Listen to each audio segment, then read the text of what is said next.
7:30 on the dot this morning. The AstraZeneca vaccine is not the only new addition to the coronavirus vaccines being shared around the world. This morning, we're breaking down other vaccines that have been approved and how they compare to each other.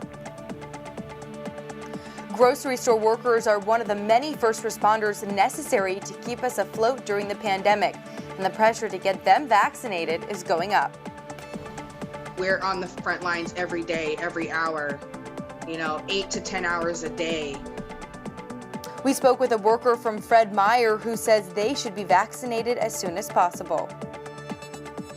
And we are taking a look outside at a little bit of rain coming on down. Expect the rain to pick up throughout the day as we start our soggy week.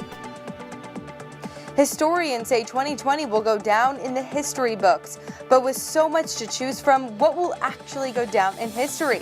That's coming up in our What's Trending this morning. Up with KREM begins now. Well, 7:31 on your Monday morning. Thank you so much for joining us. And of course, your voice is important to us.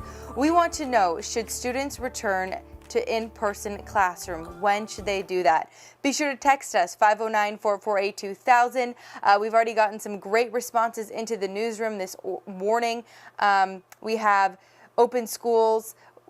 Many people are saying now, other people are saying it's too soon because they don't have enough vaccinations for those students and teachers yet. So many people have opinions about this, especially since we have been almost coming up on a year now since schools are closed. But of course, we have all morning for you to let those responses come in.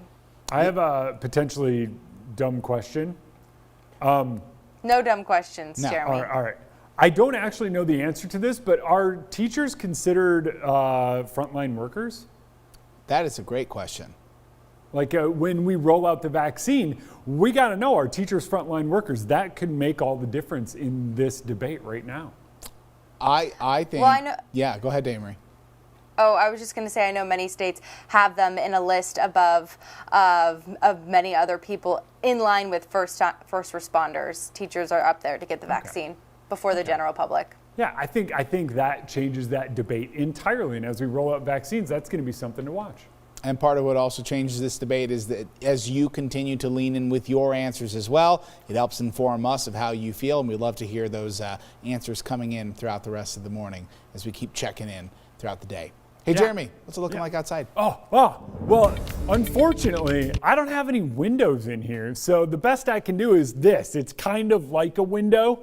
And it's one of those windows that we can move around and see different things. And right now what we are seeing is wet roads and clouds overhead. So I hope you got out and enjoyed yesterday's sunshine and break in the action, because today comes with rain and then wind later on this afternoon. Already this morning we're seeing mild temperatures. Ritzville knocking on the door of 40. Same with Moses Lake and Grand Coulee. If you want the warmth though, how about Walla Walla? 55 degrees. 38 in Pullman, 35 in Spokane, 34 up in Sandpoint. So it's rather warm as our warm front slides through the region. That warm front is bringing rain to many, and that includes us here in town. Areas in northern Washington and far north Idaho might pick up a little bit of snow before it turns over to rain. You got to go up pretty high in elevation to find any snow later on this afternoon. That's going to stick up high because of how warm we get. So some of those mountain passes still dealing with that snow. As wind picks up later on this afternoon, we are going to see wind gusts here in town approach 30 miles per hour. You combine wind and rain, well, temperatures climb as well. We're up to the low 40s here in Spokane later on today. But if you don't want the rain, I do have good news. Sun is back in the forecast as early as tomorrow, Dana Marie. Sunshine. Thank you so much, Jeremy. Well, stimulus checks are still being rolled out as we speak. Now, if you aren't seeing the $600 just yet, don't worry, you're not alone. The deadline for Congress to get you your stimulus money is January 15th. Your stimulus money is coming then. Just as a reminder, if you made $75,000 or less and filed your taxes in 2019, you qualify for stimulus money. If two members of a household each make $75,000 or less, this household should get a total of $1,200 in stimulus money. Coming up on 7:35 this morning, here are 3 things you need to know about COVID-19 today. Number 1, if you're wondering who's next in line for the vaccine, well, Washington residents might soon have our answer. Washington health officials plan to release vaccine prioritization for the second part of phase 1 shortly, as the state's Department of Health has promised new details in the new year.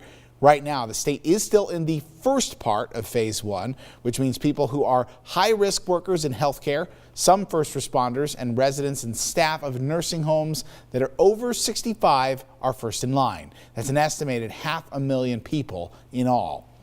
Number 2, the United States has reached another grim milestone in the coronavirus pandemic, as 350,000 Americans have died in connection with COVID-19 since tracking began in early 2020.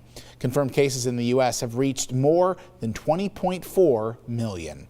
Here in Washington, we've surpassed the 245,000 mark of confirmed coronavirus cases. The State Department of Health reports more than 15,000 hospitalizations and more than 3,400 deaths. Washington's infection rate is among the lowest of the 50 states. There are also now 5 COVID-19 vaccines available worldwide for the public, including the UK's AstraZeneca and China's Sinopharm.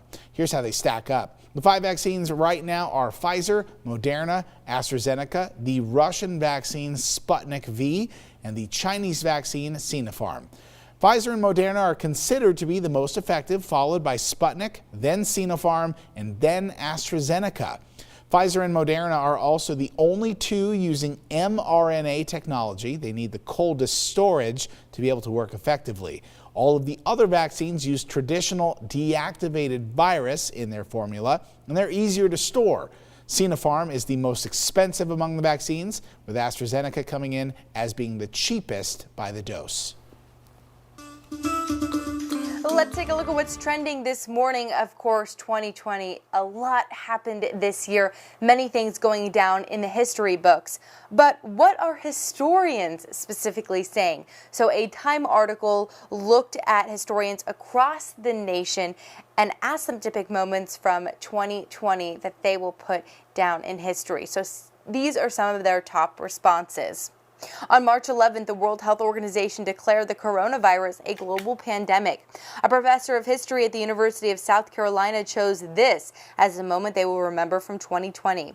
They said, quote, "Since day one, when news about a cluster of pneumonia cases in Wuhan started circulating, I was intellectually, practically, and emotionally prepared to face a pandemic. That was almost a year ago."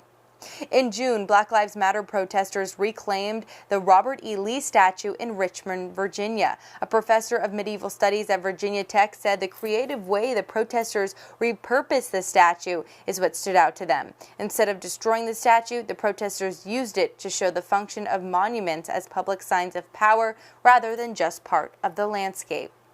And in August, Jacob Blake was shot in the back 7 times in front of his 3 young sons in Kenosha, Washington.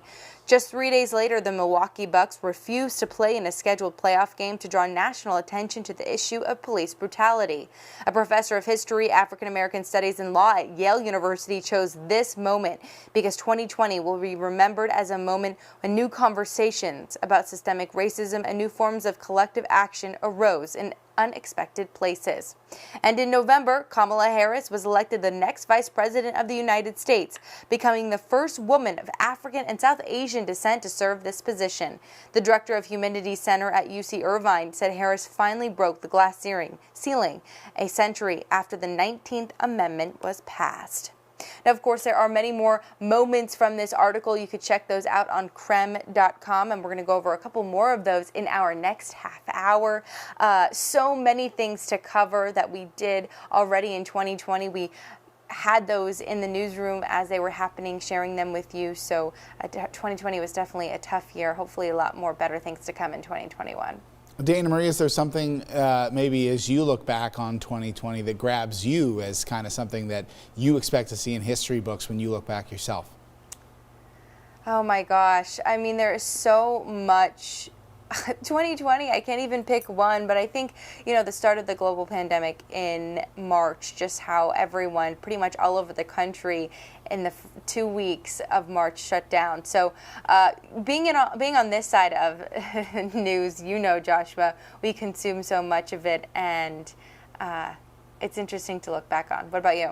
I gotta agree. I think I was just talking with Jeremy during the commercial about, I remember what it was like sitting next to Jen almost a full year ago now, reading our very first story about this mysterious, illness that was coming out of China. And it was just a very brief story. I think it took like 20 to 30 seconds. And now it's just kind of overwhelming to think of how it has literally changed the whole world. So I think that's got to be the majority, obviously, in 2020. I think so, but one of the things that history books aren't going to encompass is just the feeling of this year, how it felt in day-to-day life and being so isolated and just so far from reality each and every day. And things kept happening and we kept going, okay, it's 2020, but how do you capture that?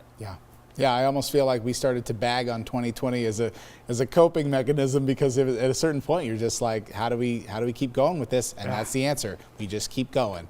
We keep moving forward. Hey, but the COVID-19 outbreaks at grocery stores in Washington have also left their workers afraid of getting sick.